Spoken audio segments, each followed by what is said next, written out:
saya hari ini. Adapun susunan acara yang ada hari ini yaitu yang pertama adalah bukaan, yang kedua menyanyikan lagu Indonesia Raya, yang ketiga sambutan kepala sekolah, yang keempat doa, dan kelima acara yang kedua. Untuk membuka acara ini, marilah kita bersama-sama membaca basmalah.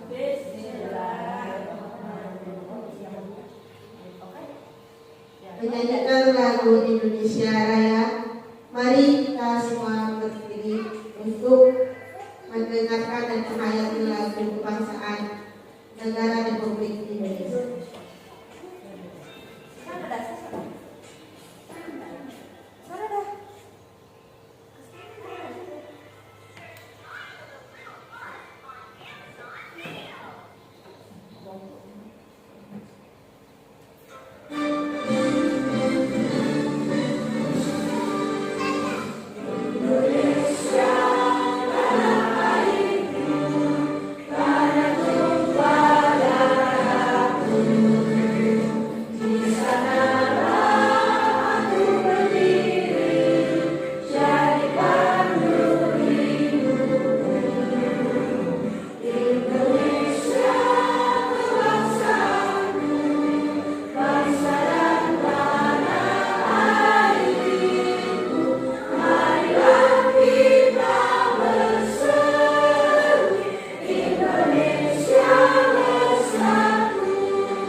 Silakan duduk kembali.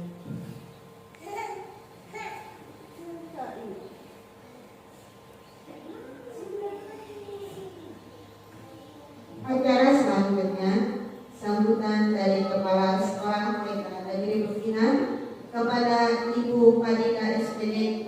Kami persilakan.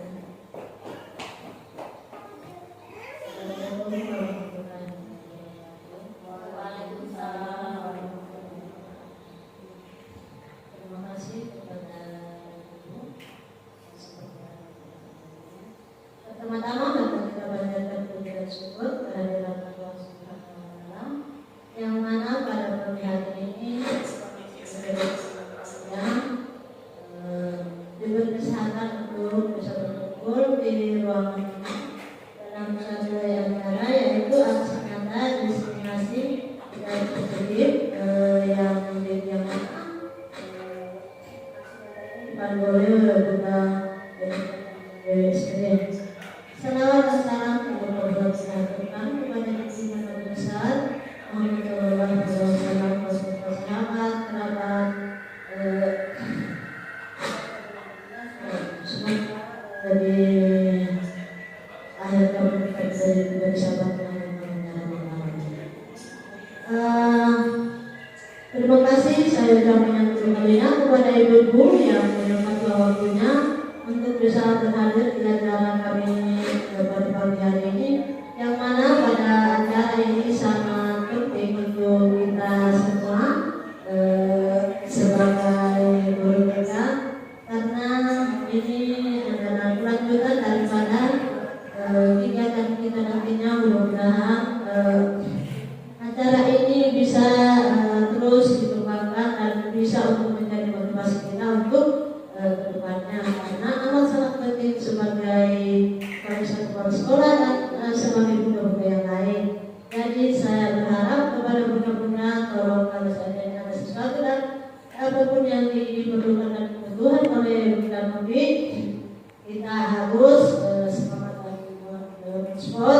supaya bisa berjalan sesuai dengan apa yang kita harapkan dan kita inginkan. Mudah-mudahan acara selanjutnya insya Allah lebih semangat lagi untuk kita semua. Oke, sambutan dari saya begitu aja. Saya ucapkan assalamualaikum warahmatullahi wabarakatuh.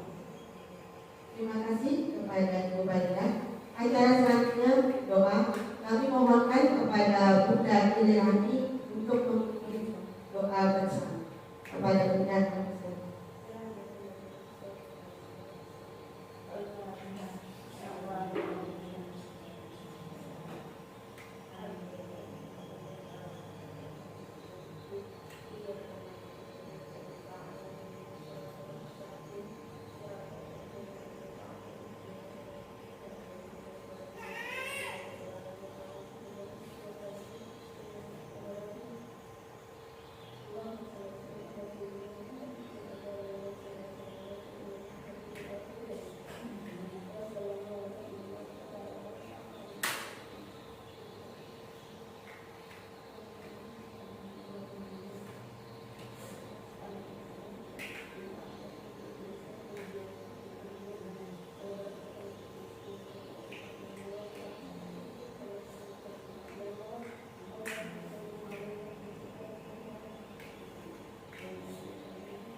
Acara selanjutnya yaitu acara ini, acara pemaparan tentang aksi nyata destinasi budaya positif modul 1.2 pendidikan guru penggerak.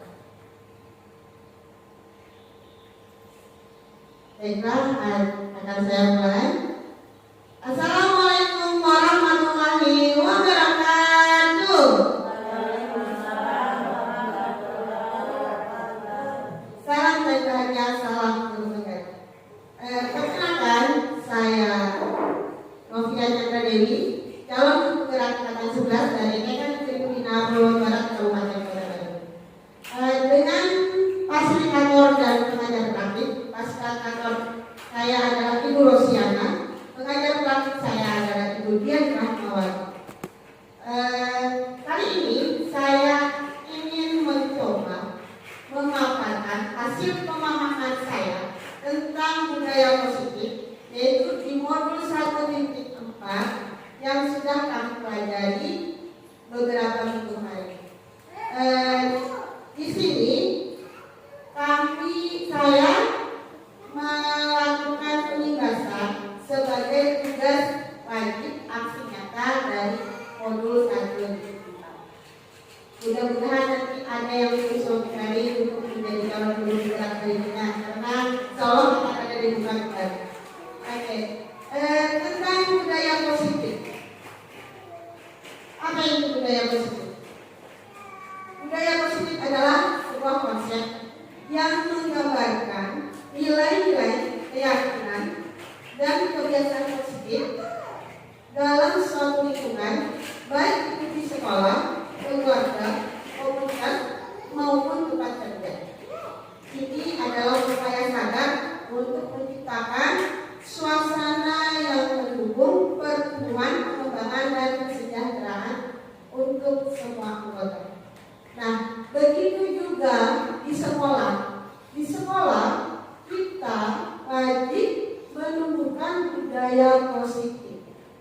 Apa itu budaya positif di sekolah, terutama di TK? Adalah suasana atau lingkungan belajar yang menyenangkan, aman, dan menghargai setiap anak. Kenapa budaya positif itu di TK itu penting? Untuk apa? Yang pertama, perkembangan sosial emosional anak. Anak-anak belajar dengan berinteraksi dengan teman sejawat, dengan teman sebaya, berbagi, berkolaborasi, dan mengatasi konflik dengan cara yang positif. Maka di sekolah itu harus ditumbuhkan budaya positif. Misalnya adalah perkembangan sosial tadi. Terus yang kedua, pentingnya menumbuhkan budaya positif TK adalah meningkatkan rasa percaya diri pada anak. Kalau lingkungannya sudah positif, maka anak akan tumbuh rasa percaya dirinya untuk mencoba hal-hal baru, untuk mengembangkan potensi mereka. Terus yang berikutnya, kenapa penting juga budaya positif itu di TK adalah untuk membentuk karakter anak. Karakter anak adalah nilai-nilai seperti empati, kejujuran, tanggung jawab ditanamkan sejak dini dengan memberikan teladan atau contoh kebiasaan sehari-hari. Berikutnya, kenapa penting budaya positif di TK adalah untuk menciptakan ikatan yang kuat antara guru, murid, dan orang tua agar bisa berkolaborasi menciptakan suasana yang kondusif untuk belajar dan bermain. Seperti itu kira-kira budaya positif yang saya pahami untuk di TK. Nah, sebagai seorang guru yang baik harus mampu dalam mewujudkan budaya positif di sekolah. Budaya positif tersebut dapat dijalankan dengan menerapkan konsep-konsep inti seperti yang pertama, perubahan paradigma, yang kedua, disiplin positif, yang ketiga, motivasi perilaku manusia, yang keempat, kebutuhan dasar manusia, yang kelima, posisi kontrol restitusi, yang keenam, kelas, yang ketujuh, segitiga restitusi. Dan ini pasti akan bertanya-tanya ini, pasti itu yang itu semuanya ya. Ya, nanti akan saya coba jelaskan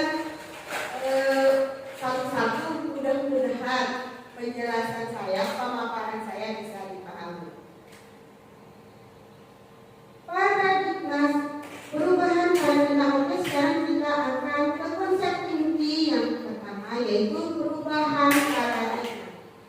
Perubahan paradigma adalah pembelajaran paradigma baru yang merupakan pembelajaran yang dirancang berdasarkan berdiferensiasi sehingga para peserta didik belajar sesuai kebutuhannya berdasarkan tahap perkembangan sesuai teori psikologi modern untuk mewujudkan profil pelajar Pancasila.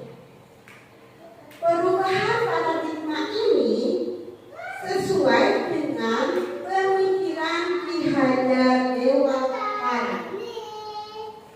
Saya ingin bertanya, apakah rekan-rekan sekalian mengenal dengan Ki Hajar Dewantara?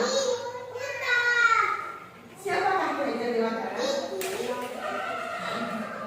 Ki Hajar Dewantara mungkin kenal, cuma tidak bisa menyampaikan Ki Hajar Dewantara adalah Bapak Pendidikan Indonesia.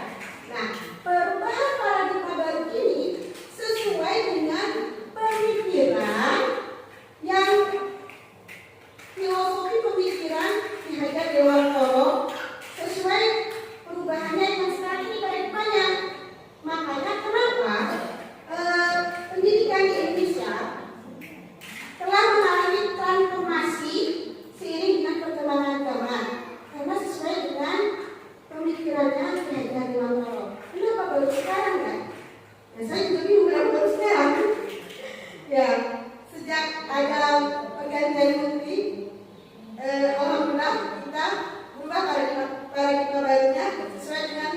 dalam Ki Hajar Dewantara.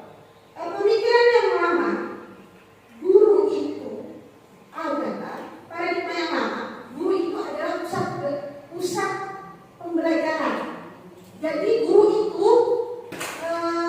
istilahnya semuanya harus apa ya? Namanya pusat pembelajaran.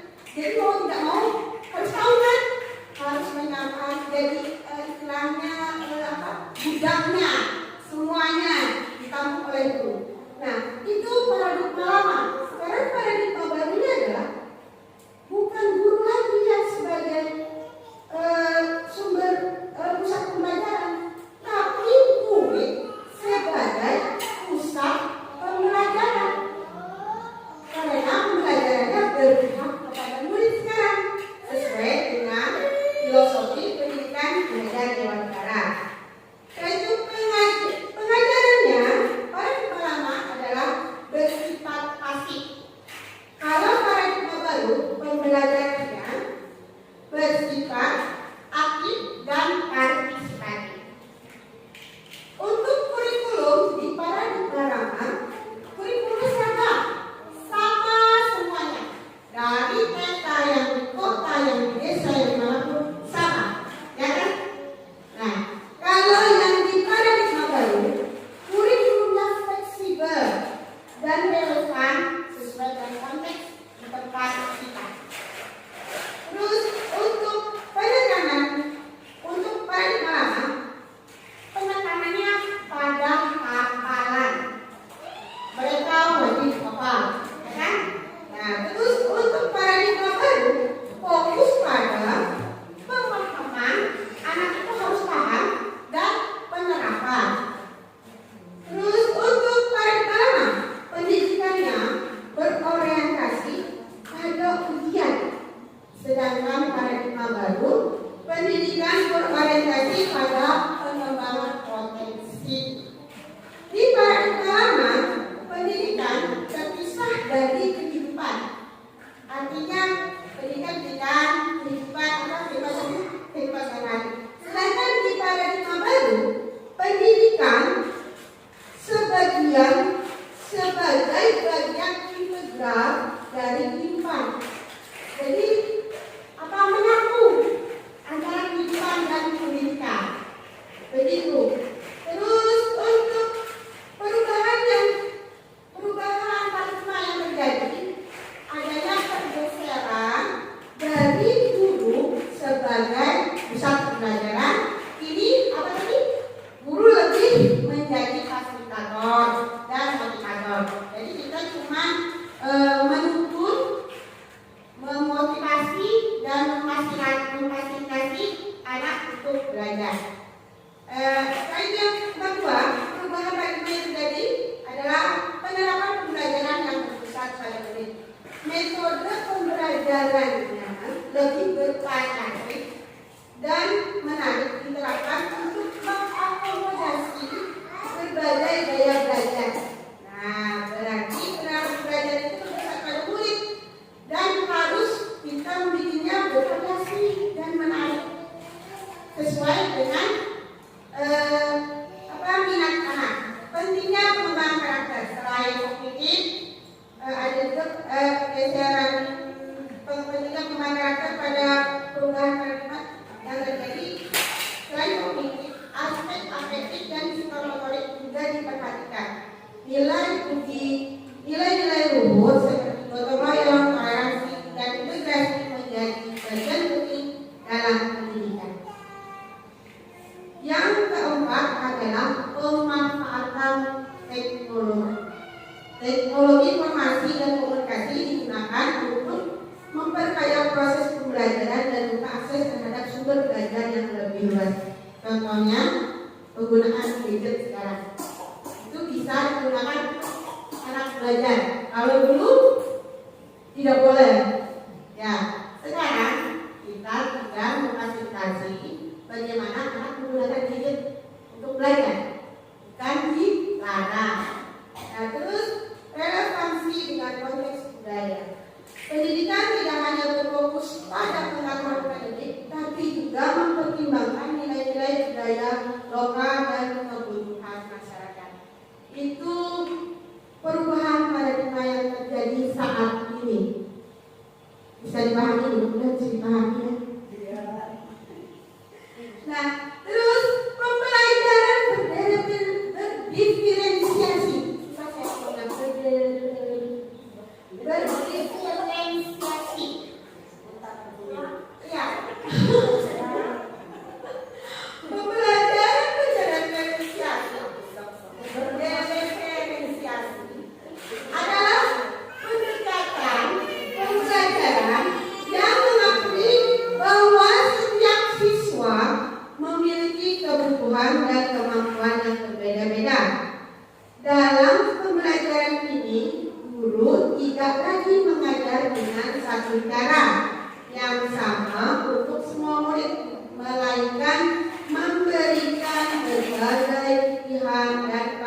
keberagaman.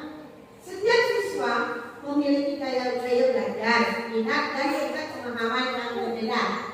Pembelajaran ini memungkinkan semua murid untuk belajar dengan cara yang paling efektif menurut mereka.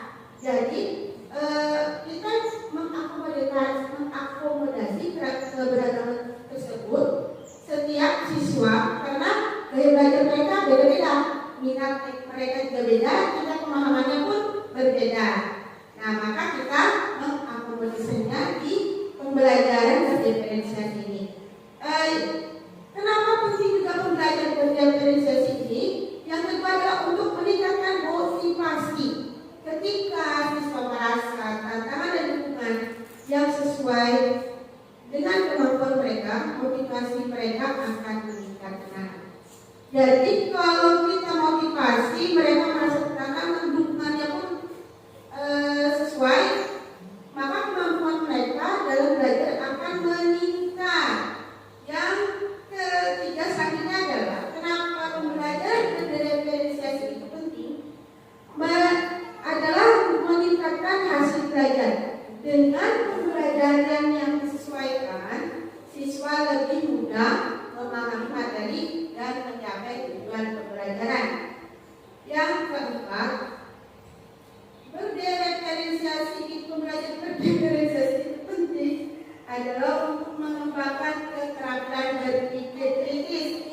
Pembelajaran berdiferensiasi mendorong untuk berpikir kritis dan memecahkan masalah dan menjadi pembelajar mandiri.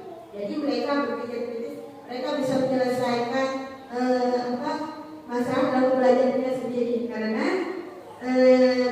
bentuk pembelajarannya pembelajaran berdiferensiasi. Nah, pembelajaran berdiferensiasi ini sudah sesuai dengan teori psikologi modern untuk mewujudkan profil pagar Pancasila. Profil pagar Pancasila adalah gambaran ideal seorang pelajar Indonesia yang memiliki kompetensi dan karakter sesuai dengan nilai-nilai Pancasila. Nah, ada 6 ciri utama pelajar profil pelajar Pancasila. Yang pertama adalah yang gambarnya ini.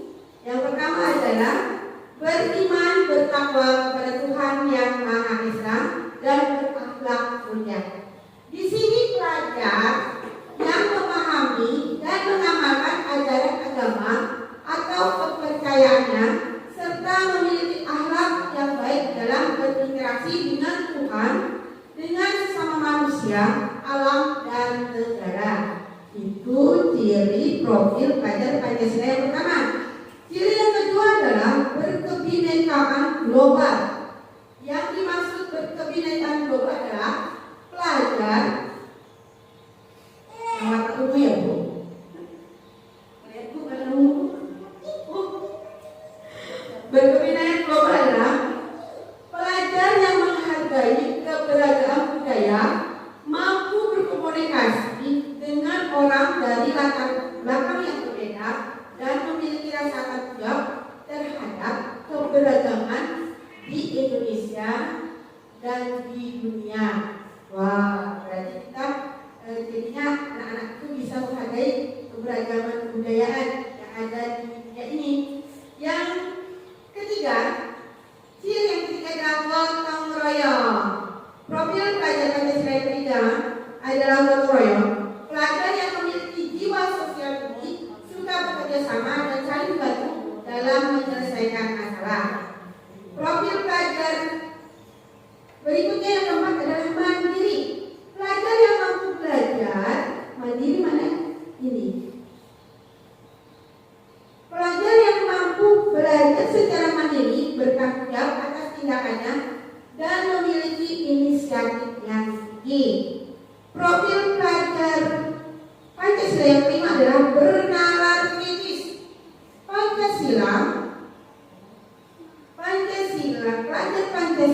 Pelajar yang mampu berpikir secara logis, menganalisis informasi dan mengambil keputusan yang tepat. Profil pelajar Pancasila yang kedua adalah kreatif. Pelajar yang memiliki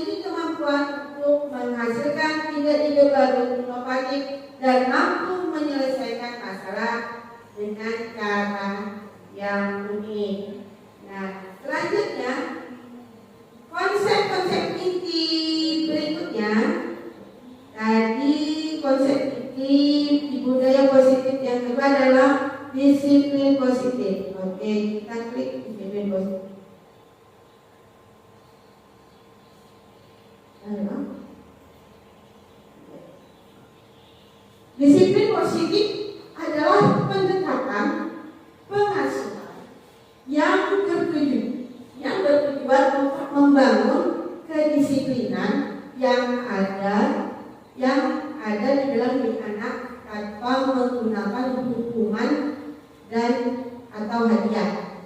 Fokusnya adalah pada pengembangan karakter anak seperti tanggung jawab, empati, dan kemampuan menyelesaikan masalah. Mengapa disiplin positif itu penting? Yang pertama adalah untuk membangun hubungan positif. Disiplin positif membangun hubungan yang kuat dan saling percaya antara orang tua dan anak. Yang kedua adalah meningkatkan harga diri. Anak merasa dihargai dan dipercaya sehingga meningkatkan kepercayaan diri mereka. Yang keempat, mengajarkan tanggung jawab. Jadi disiplin positif ini penting untuk mengajarkan tanggung jawab pada anak untuk belajar bertanggung jawab atas tindakan yang telah mereka lakukan dan memahami konsekuensi alami dari perilaku mereka. Terus pentingnya disiplin positif yang keempat adalah mendorong kemandirian. Anak didorong untuk berpikir kritis dan mengambil keputusan sendiri. Disiplin positif di sini adalah disiplin positif merupakan suatu cara disiplin yang menerapkan anak untuk bertanggung jawab dan menumbuhkan kesadaran diri sendiri berdasarkan nilai-nilai kebajikan. Setelah itu, disiplin positif lebih ke arah disiplin diri yang dapat mengontrol diri dan melakukan segala tindakan.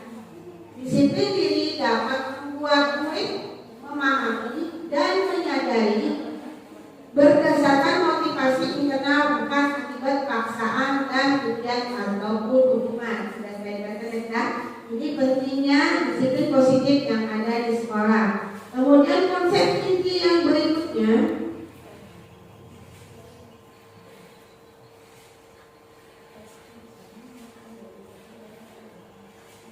adalah motivasi perilaku manusia. Menurut Dan Bonsett, seorang ahli dalam bidang disiplin sekolah, terdapat 3 motivasi utama yang mendorong perilaku manusia. Apa itu motivasi? Motivasi adalah kekuatan pendorong di balik setiap tindakan yang dilakukan. Memahami motivasi ini sangat penting dalam membangun budaya positif baik di lingkungan sekolah, keluarga maupun masyarakat. Nah, ada 3 motivasi perilaku manusia. Yang pertama adalah untuk menghindari ketidaknyamanan atau hukuman. Ini berasal dari berarti 2. Ekstrinsik yang bersifat di luar dari dirinya, bukan kesadaran dirinya sendiri. Nah, untuk tingkat motivasi ini adalah tingkat motivasi yang paling dasar. Karakteristiknya adalah seorang yang motivasi ini cenderung melakukan sesuatu karena takut akan konsekuensi negatif jika tidak melakukannya. Mereka bertanya apa yang terjadi jika saya tidak melakukannya. Jadi ini motivasinya perilaku manusia yang pertama ini menghindari hukuman adalah kalau dia kurang belajar takutan daripada dihukum ya. Baik dijauhi, enak aja kalau dijauhi, ya. Nah, bahasa Banjar harus kita korek. Nah, itu contohnya adalah seorang anak mengajarkan ke sekolah karena takut dimarahi oleh gurunya. Jadi anak-anak itu belajar bukan karena kesadaran dirinya, karena takut dihukum oleh gurunya. Nah, terus yang kedua adalah untuk mendapatkan imbalan atau penghargaan dari orang lain. Ini adalah tingkat motivasi yang berada di tingkat pertama.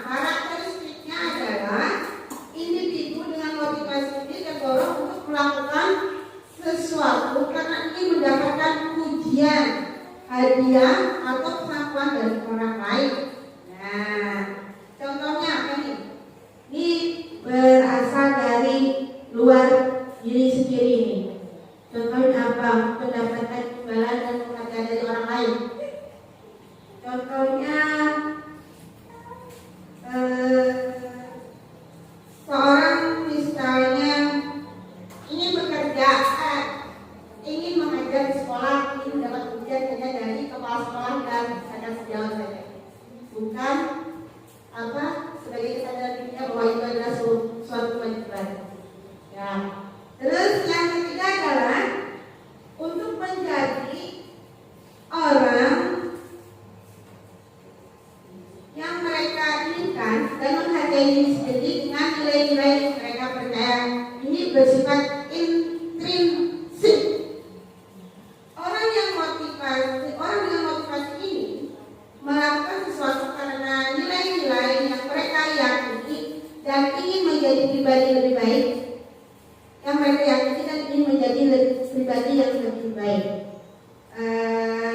Ini contohnya seorang sukarelawan yang membantu orang lain karena terpanggil untuk membantu, berbagi dan berbuat baik kepada sesama.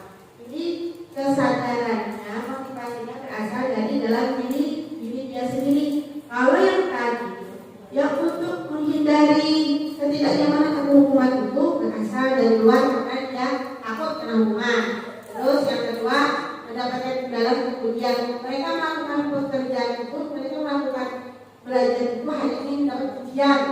Nah, terus yang ketiga adalah mereka ingin merasa dihargai. Nah, itu berasal dari dalam dirinya sendiri. Oh ya, saya dihargai, jadi saya harus seperti itu. Begitu. Terus yang berikutnya, konsep inti yang keempat, kebutuhan dasar manusia. Kebutuhan dasar manusia ini adalah fondasi kehidupan manusia, adalah hal-hal yang tetap diperlukan oleh individu untuk bertahan dan mencapai kesejahteraan. Ini berarti kebutuhan dasar manusia ini adalah hal-hal yang tetap yang diperlukan oleh setiap individu untuk bertahan hidup dan mencapai kesejahteraannya. Berarti itu harus, kebutuhan dasarnya harus ada, harus terpenuhi. Kebutuhan dasar ini bersifat universal, artinya berlaku untuk semua orang, semua terlepas dari latar belakang budaya, sosial ataupun ekonomi.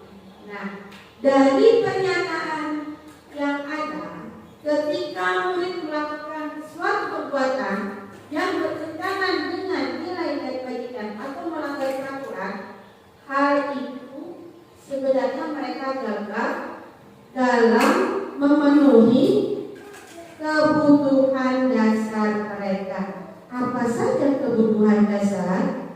Nah, ini kebutuhan dasar manusia ada 5. Yang pertama adalah bertahan hidup.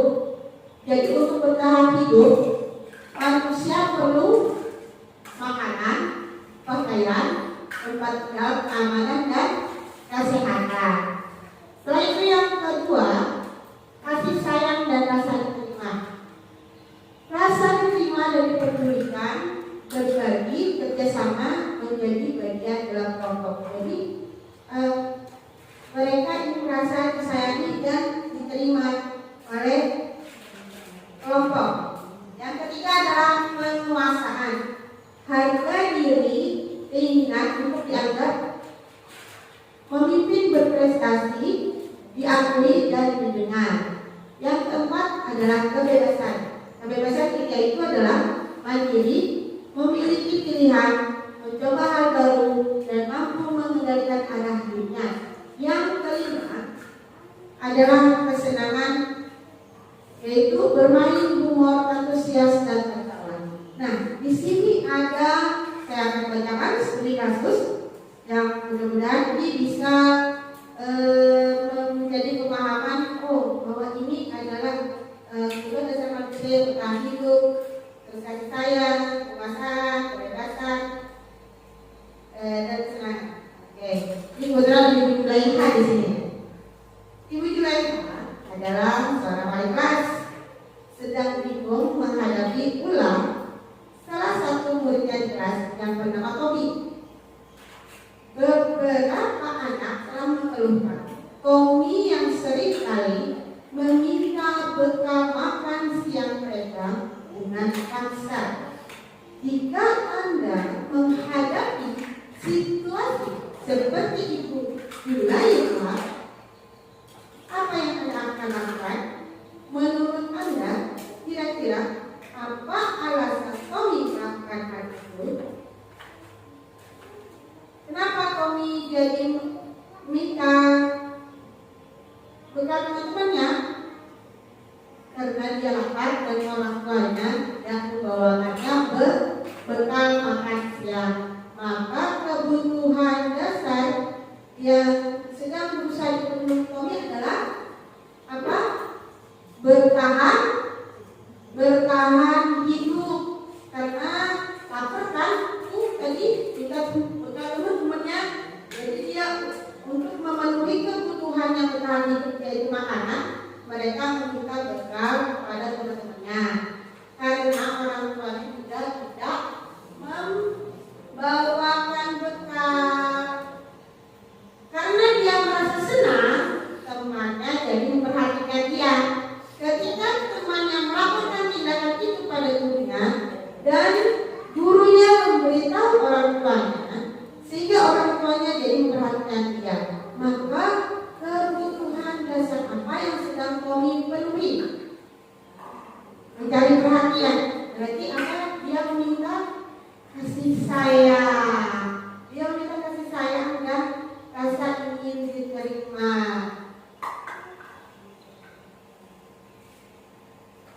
Karena temannya jadi takut.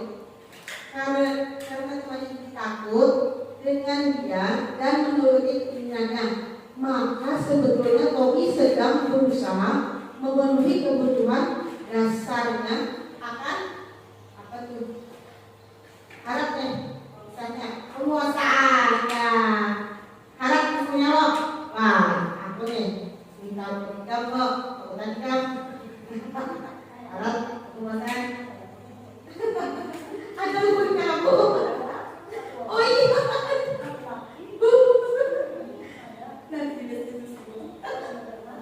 Nah, karena dia merasa bosan dengan bekal makanan yang dibawa ibunya dari rumah, maka ibunya selalu membawakan bekal yang sama. Oleh karena itu, dia mencoba makanan teman-temannya yang beraneka ragam. Maka Tommy sedang berusaha memenuhi kebutuhannya akan apa itu dia? Kebebasan. Dia senangnya ngambil sana sini makanan temannya. Gara-garanya apa? Karena di kemarin sosis, ini sosis lagi, bosan. Wah, terus kami punya temannya. Punya temannya bakal, si daging lagi, enak tuh, kami ambil lah punya temannya. Nah itu mereka, si Tommy sedang memenuhi kebutuhan dasar manusianya yaitu tentang kebebasan. Karena dia melakukannya dengan iseng saja dan dia menikmati ekspresi bagi teman-temannya yang besar. Karena diambil makanannya dan menurut dia ekspresi teman-temannya itu lucu, maka berarti Tommy sedang berusaha memenuhi kebutuhannya akan kesenangan. Siapa yang punya murid seperti ini? Mudah-mudahan tidak ada ya. Kalau ada nanti kita akan restitusi. Ada. Dan restitusi. Yang berikutnya adalah konsep inti untuk membangun budaya musik sekolah adalah posisi kontrol restitusi. Apa itu restitusi? Restitusi adalah upaya untuk memperbaiki kesalahan yang telah dilakukan dalam konteks pendidikan. Restitusi dapat berupa tindakan yang dilakukan siswa untuk memperbaiki dampak negatif dari perilaku yang tidak sesuai. Nah, tadi muridnya yang seperti tadi itu bisa kita restitusi nanti ya.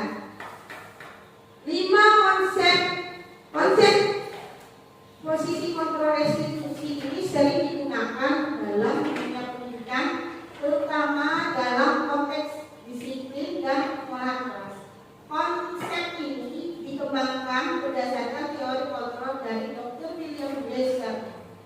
Nah, tadi studi sudah saya jelaskan adalah upaya untuk memperbaiki kesalahan yang telah dilakukan dalam konteks pendidikan. Restitusi dapat berupa tindakan yang dilakukan siswa untuk memperbaiki dampak negatif dari perilaku yang tidak sesuai. Di sini ada 5 posisi kontrol. Nah, ini posisi kontrol guru sebagai penghukum. Apa itu? Cirinya apa itu? Penghukum. Menggunakan hukuman fisik atau verbal untuk menghentikan perilaku yang diinginkan. Contohnya, ada yang tahu guru penghukum contohnya? Memarahi siswa dengan memberi hukuman. Contohnya sambil mengatakan, kalau kamu tidak begini, awas kamu nanti ya. Itu guru penghukum. Oke, terus guru pembuat rasa bersalah adalah cirinya adalah membuat siswa merasa bersalah atas tindakannya dan seringkali dengan melakukan perbandingan antar murid. Contohnya, kamu selalu membuat masalah, anak lain bisa, kenapa kamu tidak? Nah, kita membandingkan. Itu adalah guru yang mempunyai posisi kontrol adalah pembuat rasa bersalah. Terus berikutnya adalah posisi kontrol berikutnya adalah teman. Teman cirinya adalah mencoba menjadi teman dekat siswa sehingga sulit untuk menegakkan aturan. Contohnya tidak konsisten dalam menegakkan aturan, terus terlalu membela. Itu apa ya? Karena antara murid dan guru seperti teman. Nah, posisi kontrol guru berikutnya adalah memantau. Cirinya adalah dia selalu mengawasi murid. Nah, seperti yang selalu mengawasi murid, tapi tidak proaktif dalam memberikan bimbingan. Apa ini boleh diikuti secara lihatlah kontrol sana kontrol sini. Tapi tidak ada proaktifnya. Nah, itu guru pemantau. Guru pemantau. Jadi ini contohnya hanya bertindak jika terjadi masalah dan tidak memberikan alasan yang jelas. Misalnya ada melihat oh ini masalahnya tapi tidak ada penyelesaiannya, itu guru pemantau. Nah, yang terakhir adalah guru dalam posisi kontrol manajer. Cirinya adalah memimpin dengan memberikan arahan yang jelas, konsisten dalam menerapkan aturan dan memberikan kesempatan bagi siswa untuk memperbaiki kesalahannya. Nah, posisi yang paling bagus untuk kita adalah posisi manajer. Sebagai manajer, guru dapat berbuat sesuatu bersama murid, mempersilahkan murid bertanggung jawab dan mendukung murid agar dapat menemukan solusi. Selain itu, posisi manajer mengacu pada restitusi yang dapat menjadikan murid sebagai manajer bagi dirinya sendiri sehingga dapat tercipta identitas positif pada diri murid. Oke, sekarang kita akan lihat. Nah, di sini ada 5 posisi kontrol. Kita kembali lagi ke posisi kontrol tadi ya. Di situ ada motivasi, terus identitas yang gagal, Terus identitas berhasil atau sukses. Identitas gagal ini kontrolnya dari luar. Terus identitas berhasil ini kontrolnya dari luar juga. Identitas berhasil sukses kontrol dari diri. Nah, yang tadi itu ada yang saya sebutkan kebutuhan untuk menghindari hukuman. Nah, kecil ya, gimana ngitungnya ya? Saya kurang tahu ngitung ini. Nah, di situ guru yang berbuat itu kalau hukumnya itu menghardik, menunjuk-nunjuk, menunjuk Indian. Nah, ada tak guru Indian kalau mereka ada lah. Kayaknya kalau di sini kalau tertidur, kalau TK lah, kalau tunjuk-tunjuk kamu tuh tunjuk-tunjuk. Nah, itu hukum. Terus guru yang membuat rasa bersalah itu baca aman aja. Tapi ada perbandingannya. Nah, kalau teman itu membuat alasan-alasan sama teman-temannya, tidak ada penyelesaiannya. Kalau pemantau menghitung dan ukur. Terus manajer, kalau manajer itu mengajukan pertanyaan contohnya. Yang manajer tadi kan sudah saya bilang, posisi guru yang baik adalah posisi manajer. Contohnya kalau ada masalah dan kita harus menjadi manajer, kita akan bertanya, apa yang saya punya kelas? Nah, itu harus ada keyakinan kelas dibuat dulu. Keyakinan kelas itu seperti aturan kelas, tapi yang sudah disepakati oleh warga sekolah. Nah, jadi misalnya mereka melakukan kesalahan, untuk manajer mereka itu menanyakan keyakinan kelas kita apa, terus apa yang bisa kamu kerjakan untuk memperbaikinya. Itu kontrol kita sebagai manajer. Kalau sebagai penghukum apa sih? Menunjuk-nunjuk. Kalau buat salah apa? Membandingkan. Ya. Terus teman, apa teman tuh? Karena teman, jadi tidak ada penyelesaian dari masalah yang dibikin oleh anak tersebut. Kalau memantau, memantau melihat, jangan tahu memantau orang. Nah, jadi posisi kontrol yang baik yang untuk kita adalah sebagai guru adalah posisi kontrol sebagai manajer. Oke, sekarang saya lanjutkan konsep inti untuk budaya positif di sekolah adalah keyakinan kelas. Sudah tahu keyakinan kelas itu apa? Keyakinan kelas itu mirip seperti peraturan, tapi yang disepakati. Kalau peraturan itu masih ada kata tidaknya. Kalau keyakinan itu pakai kata-kata yang positif, kalimat yang positif. Itu keyakinan kelas. Keyakinan kelas adalah seperangkat nilai, prinsip, dan harapan bersama yang disepakati oleh seluruh anggota kelas, seperti guru dan siswa. Ini seperti sebuah kompas memandu perilaku dan interaksi dalam kelas. Keyakinan ini bersifat universal, positif, dan mudah diingat sehingga menjadi landasan bagi terciptanya lingkungan belajar yang kondusif. Nah, mengapa keyakinan kelas ini penting? Yang pertama adalah untuk membangun budaya positif. Keyakinan kelas membantu menciptakan suasana kelas yang positif, saling menghormati dan mendukung satu sama lain. Yang kedua, pentingnya keyakinan kelas adalah untuk meningkatkan disiplin.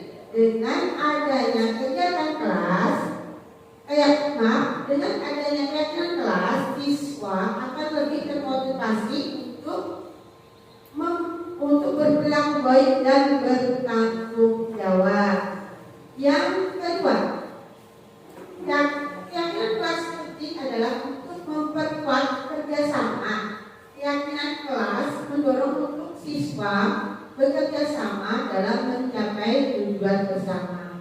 Yang keempat, pentingnya keyakinan kelas adalah untuk menumbuhkan rasa memiliki. Ketika siswa terlibat dalam pembuatan keyakinan kelas, mereka akan merasa memiliki kelas dan lebih bertanggung jawab atas keberhasilannya. Oke, ini contoh keyakinan kelas yang saya bikin bersama-sama. Yang pertama adalah berdoa. Caranya membuat keyakinan kelas ini, kita kumpulkan anak-anak, kita kasih, kalau anak mereka kan nggak mungkin ya, maunya apa nih peraturan di kelas, keyakinan kelas kita apa, nggak mungkin kan? Jadi kita bikin grup kumpulannya atau apa kalimatnya. Seperti saya membuat 5 di sini, yaitu saya kasih contoh yang punya saya ya. Bentar, ada di sini.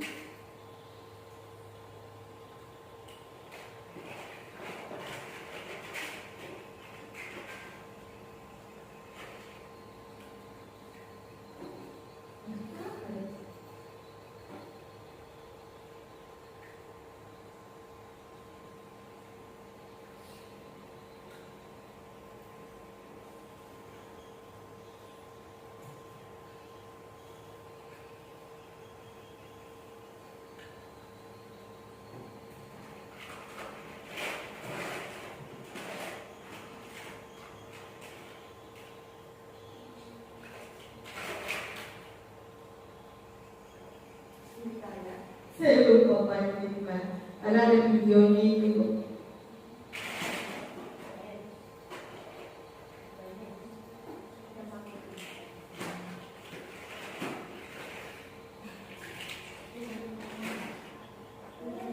Oke, nah sekian ya.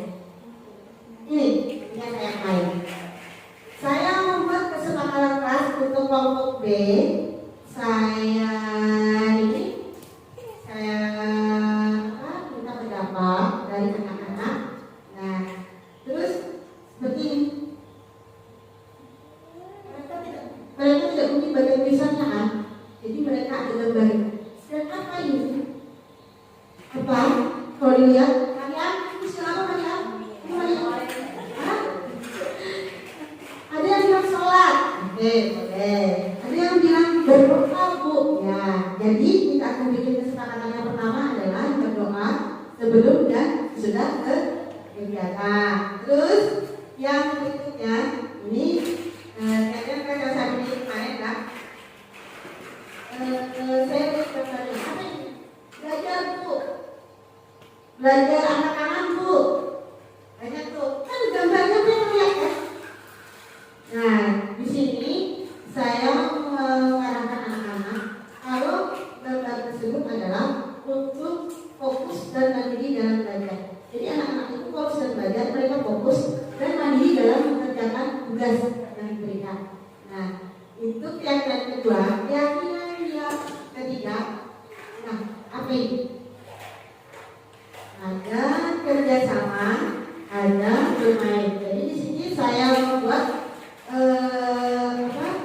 keyakinan yang ketiga yaitu bermain bersama. Nah, jadi kalau mereka bermain tidak berebut, tidak harus bersama-sama, tidak boleh saling dorong, tidak boleh tidak berteman.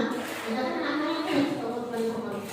Nah, itu tidak boleh. Jadi dicari kesepakatannya. Keyakinan kelasnya adalah bermain bersama. Setelah itu keyakinan yang keempat adalah ini mereka langsung melihat itu tuh orang yang macam-macam siapa pemainnya biasanya nggak siapa ketahuan yang merapikan dan tidak merapikan. Nah, dari situ sepakat setelah bermain untuk merapikan dan mengembalikan kembali mainan pada tempatnya setelah main sama. Tidak peduli itu siapapun, jadi yang melihat bersama-sama semuanya merapikan mainan dan kembalikan pada tempatnya. Itu kesepakatan yang keempat. Lalu kesepakatan yang kelima adalah menjaga kebersihan. Menjaga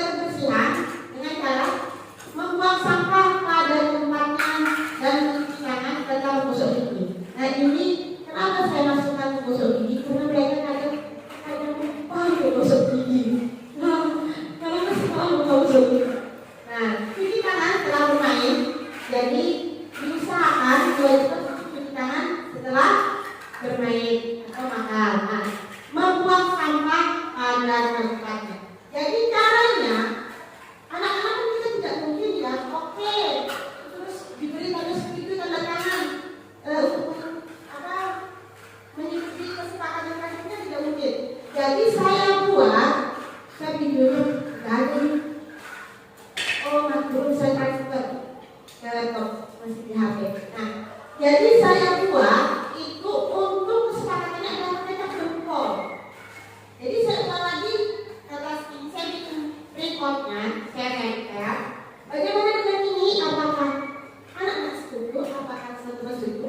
Kalau berdoa setuju dan setuju, ya tetap menjadi keyakinan dan kesepakatan kita bersama. Setuju? Kalau setuju silakan cap jempol. Jadi saya pakai cap jempol, pakai stempel dan cap jempol ke kami ke lembar yang ada khusus untuk cap. Dan semuanya alhamdulillah mereka menyetujui. Lalu kita bacakan kembali keyakinan kelas yang telah disetujui dan harus mereka patuhi. Itu kita bikin keyakinan kelas. Sekolah pun bisa kita membuat sebelum biasanya kalau pelajaran baru sebelum kita mulai kita membuat kesepakatan dan keyakinan sekolah. Apa saja yang boleh, apa saja yang tidak boleh dilakukan selama tugas belajar mengajar ya, bisa. Itu nanti bisa dipraktikkan. Ini kebetulan saya masih tingkat kelas. Nanti saya tingkat sekolah ya, bisa ya. Tidak boleh makan loh. Nah, itu tadi adalah contoh keyakinan kelas yang saya buat. Ini hasilnya. Insya Allah mudah saya bikin poster. Kalau sudah nanti bikin poster, tempel.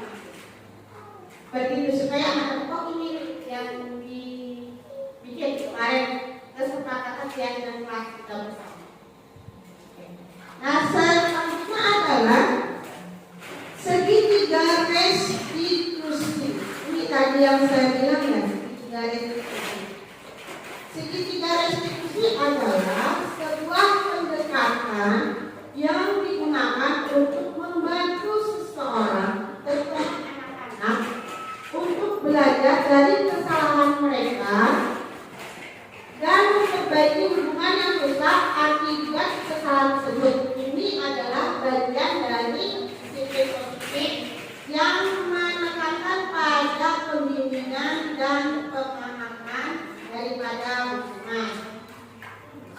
Tahapan segitiga restitusi ini yang pertama adalah menstabilkan identitas. Yang kedua, validasi tindakan yang salah. Yang ketiga, menanyakan keyakinan. Nah, tahapan yang pertama adalah menstabilkan identitas. Dilakukannya berdasarkan prinsip bahwa membuat kesalahan adalah bagian dari proses pembelajaran yang nantinya akan menghasilkan identitas gagal, identitas sukses. Nah, ini kalimatnya bisa ini. Tadi yang anak yang suka ngambil teman-teman bisa direstitusi itu. Nah, kita restitusi yang pertama menstabilkan identitas dulu. Jadi kita itu hal yang manusia untuk mengambil punya teman, kan? Tidak ada manusia sempurna. Itu restitusi itu stabilkan identitasnya dulu. Setelah itu yang kedua caranya itu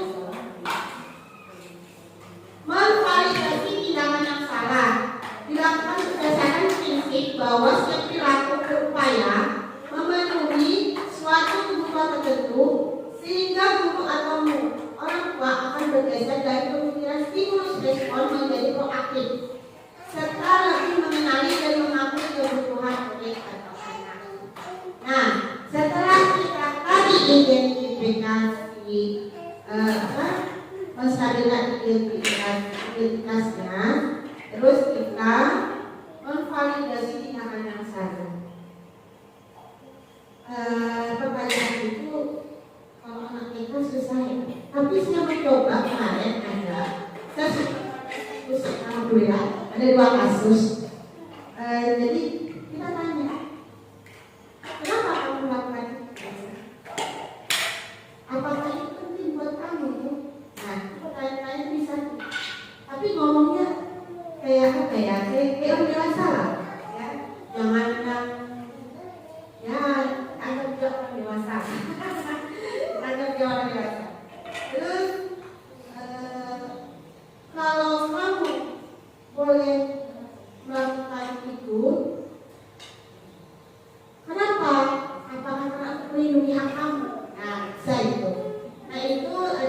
memvalidasi tindakan yang salah. Setelah itu menanyakan keyakinan.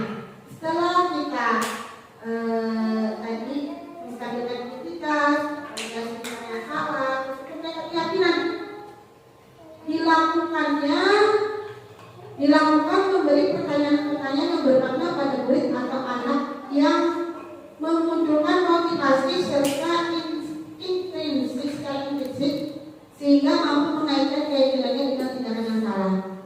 Apa keyakinan kelas kita? Nah, sebelum kita menganalisis kita punya keyakinan kelas, seperti misalnya tidak tadi ada anak melakukan kesalahan yang tidak mengembalikan kembali mainannya ke tempatnya. Nah, itu kita yang kembali keyakinan kelas kita akan mengalir. Itu kembalikan lagi. Nah, terus apa yang kita sepakati kemarin? Itu pertanyaan saya untuk menanyakan keyakinan kelas. Contohnya, nah ini ada contohnya. Sebutkan saya. Situasi Dino mengambil mainan. Nah,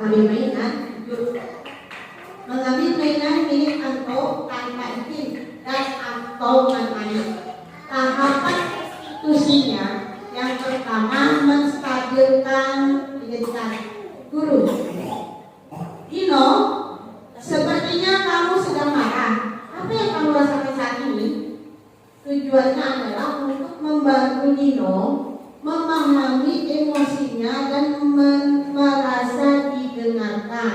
Nah, itu pertanyaannya adalah, Dino, sepertinya kamu sedang marah. Apa yang kamu rasakan saat ini? Itu pertanyaan menstabilkan identitas. Terus yang kedua, memvalidasi tindakan yang salah.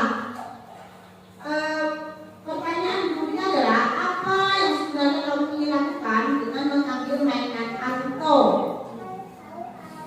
Tujuannya adalah untuk membantu Dino memahami alasan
Nah, itu tadi dua kasus diskusi saya. Jadi masalah anak bisa kita restitusi kalau ada masalahnya.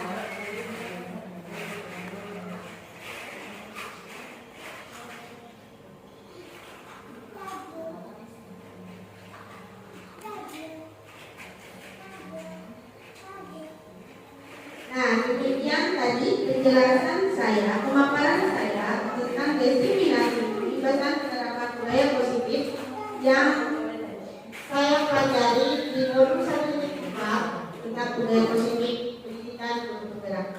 Semoga pemaparan saya bisa dipahami. Mohon maaf jika ada kekurangan dan kata-kata yang berikut. Maklum, baru belajar presentasi, tidak pernah presentasi, jadi baru belajar presentasi. Mudah-mudahan kedepannya saya bisa lebih baik lagi. Dan terima kasih banyak sudah hadir untuk mengikuti acara bahasa ini. Terima kasih banyak saya ucapkan kepada rekan-rekan semua dan sekolah-sekolah. Wassalamualaikum warahmatullahi wabarakatuh. Salam guru penggerak, tergerak, bergerak, menggerakkan.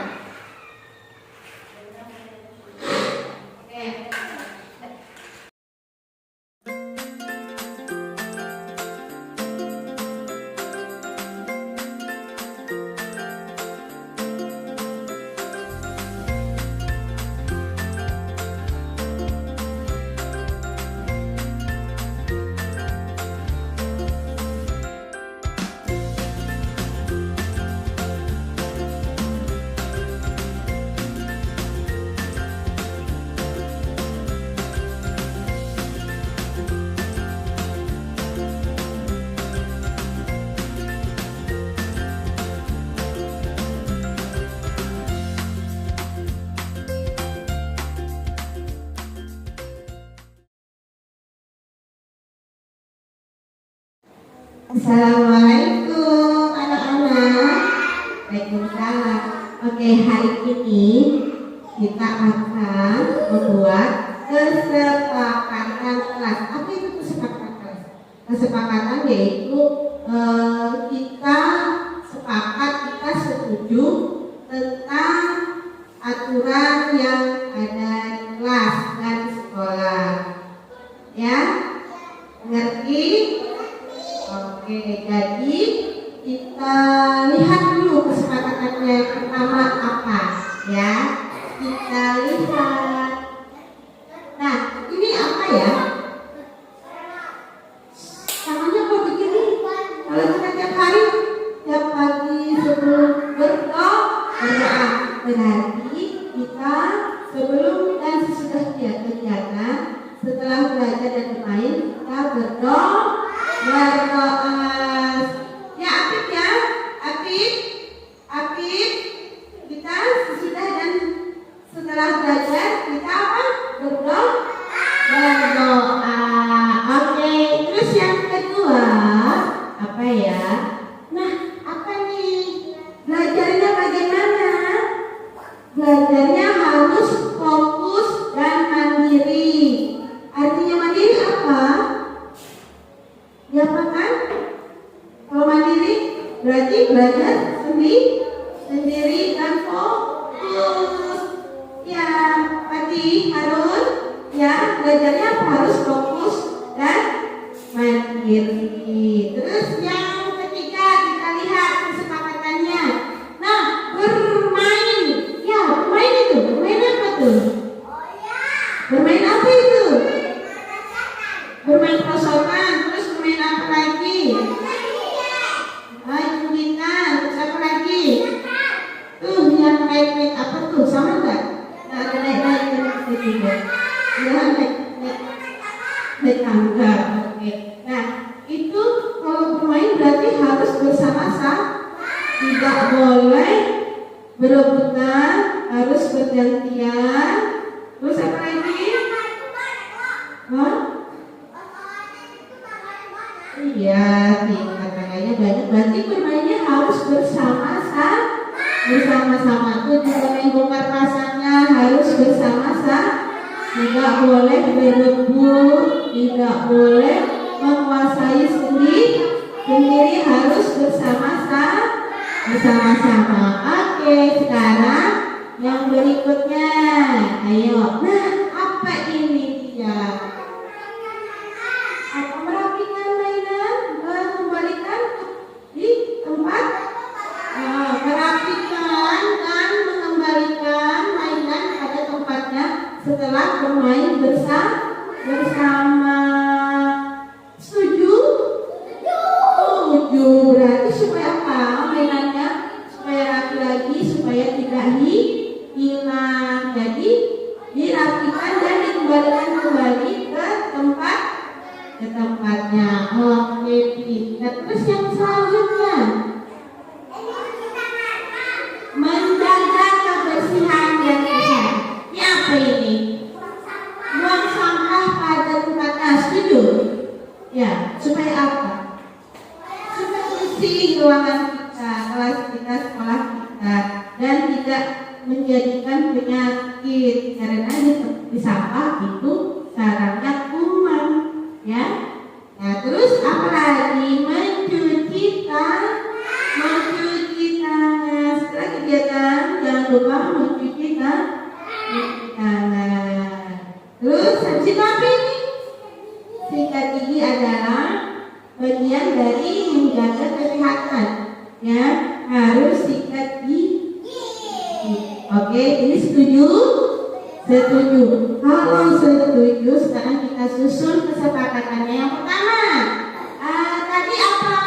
Kita berdoa sebelum dan sesudah kegiatan. Terus yang kedua, fokus dan mandiri dalam belajar. Jadi belajarnya harus fokus, harus konsentrasi dan mandiri. Ya, bisa? Setuju? Setuju. Terus bermain bersama. Jadi bermainnya harus bersama-sama. Oke? Terus yang keempat, merapikan dan mengembalikan mainan pada tempatnya setelah bermain bersama. Bagaimana? Setuju? Setuju. Terus menjaga kebersihan dan kesehatan. Contohnya tadi cuci tangan, buang sampah pada tempatnya, dan menggosok gigi. Setuju? Setuju. Kalau setuju, kita ambil kesepakatannya pakai cap jempol. Oke? Ibu siapkan dulu untuk cap jempolnya, ya.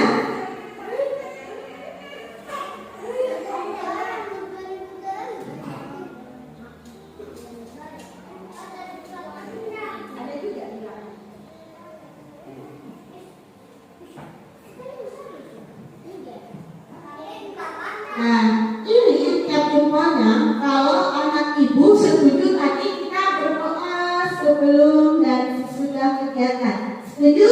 Kalau setuju, lihat juga caranya pakai jempol kanan, cap jempol.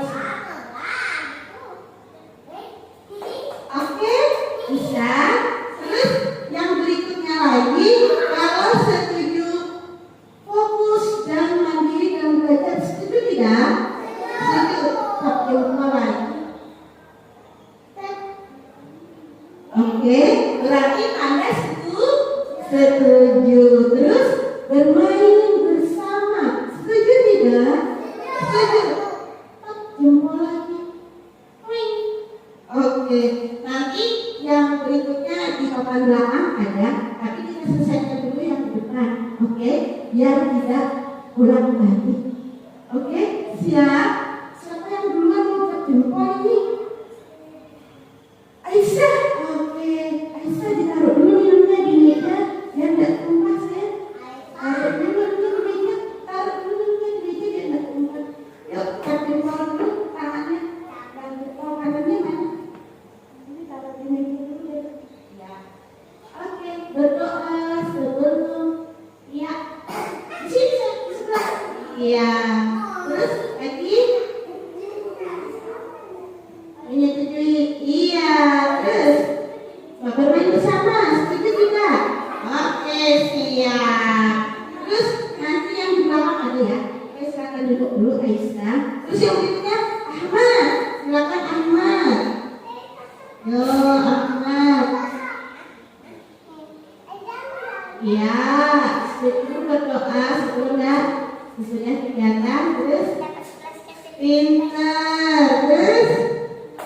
bermain bersama. Oke, selanjutnya siapa Hair? Oke Hair silakan. Kita jempol berdoa. Setuju?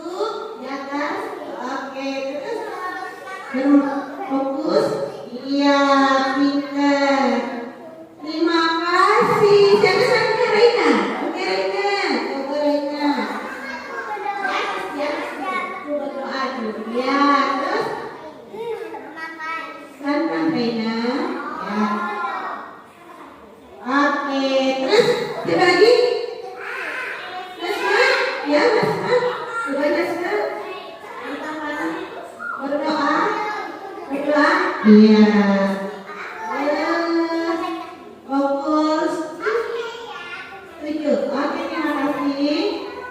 Terus, oke. Terus siapa? Harun. Oke, Harun. Jumpa permisi. Sama kamu permisi. Lagi. Kita lagi ya. Ya. Bisa duduk mana? Terus, ya boleh duduk. Bisa. Oh ya, oke. Oke, terima kasih. Ramadan. Coba yang jempolnya. Setuju ya? Ya kan? Oke, terus fokus dan bermain. Oke. Di bawah.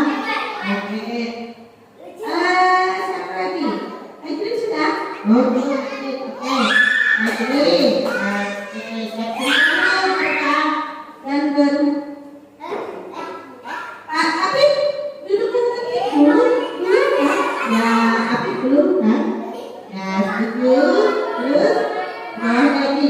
Pintar. Oke, Apip. Sekarang Apip setuju tidak? Jempol dulu. Kalau setuju itu jempol. Jempol kanan. Oke, berdoa. Di sini. Ya, terus fokus dan mandiri. Oke, terus ini lagi. Terima kasih. Pati, coba Pati. Jempol kanannya mana sih? Pakai permisi sama kanan, permisi. Ya, terus. Ya ini. Oke, terus ini. Ya, oke. Ya, habis itu siapa yang belum? Rasi. Coba Rasi. Pakai permisi sama temannya. Permisi.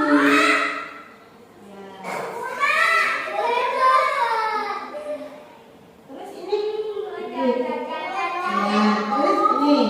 Oke. Nah, Elma. Ya.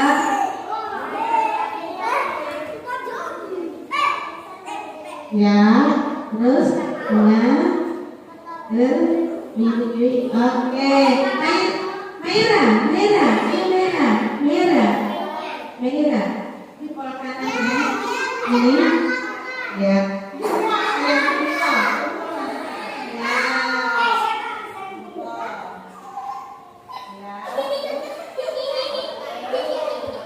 Nah, ini sudah semua.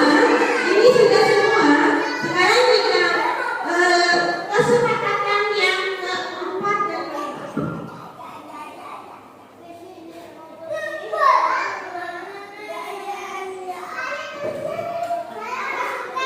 Oke, ayo teman, silakan. Ibu rapikan mainan. Oke, terima kasih.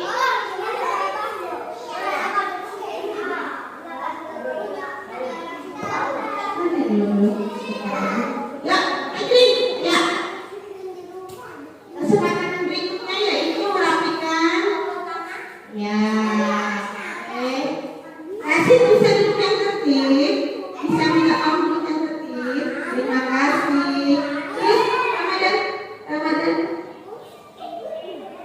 Ya, kabeh permisi ya. Kalau lewat teman-temannya kabeh permisi ya. Permisi kabeh ya. Ya, terus lagi. Iya. Terima kasih. Oke, Ahmad. Ya, Ahmad. Oke.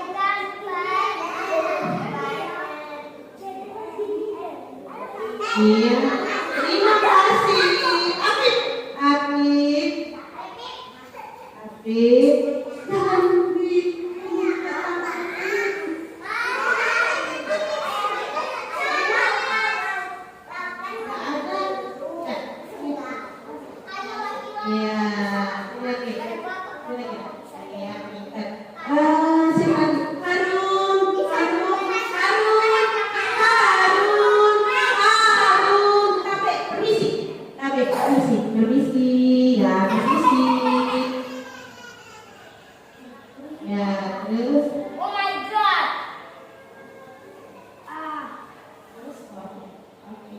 terima kasih. Oh my Tapi udah kasih.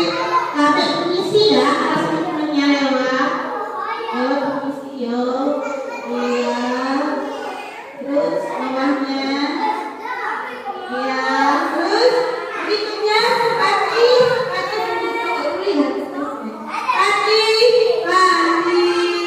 Halo.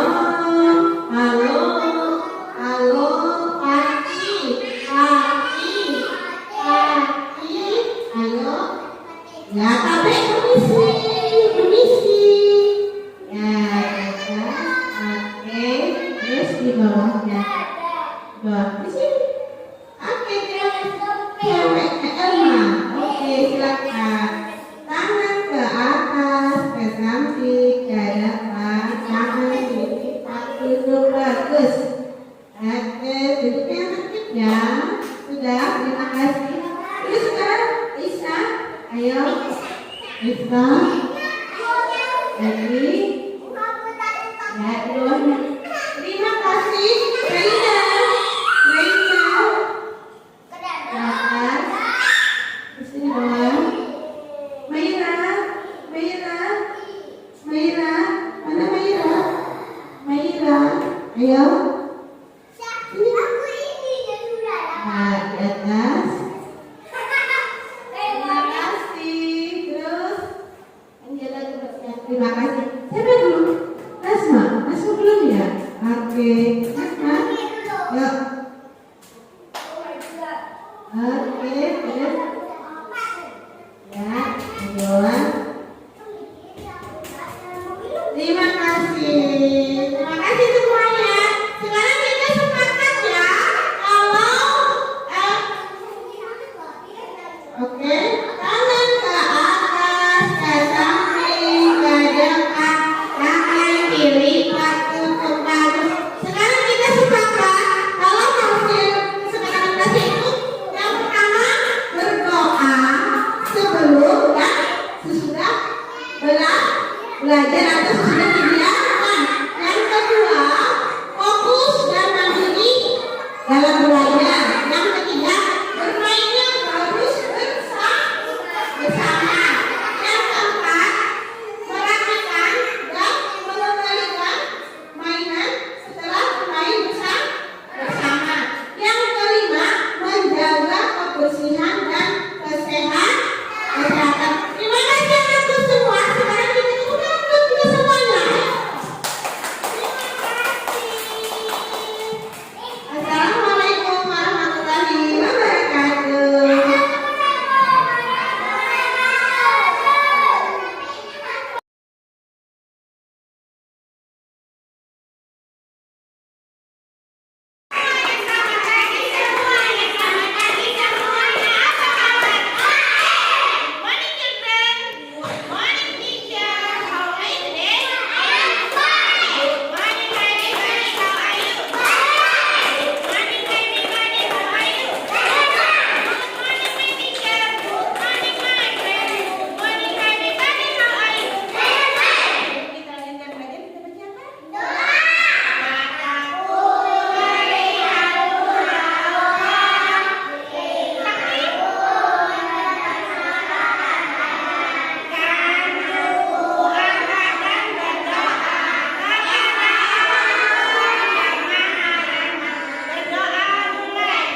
Sudah siap untuk gosok gigi hari ini? Ayo kita sama-sama gosok gigi. Udah hitung 1, 2, 3, kita sama-sama nanti gosok gigi lah.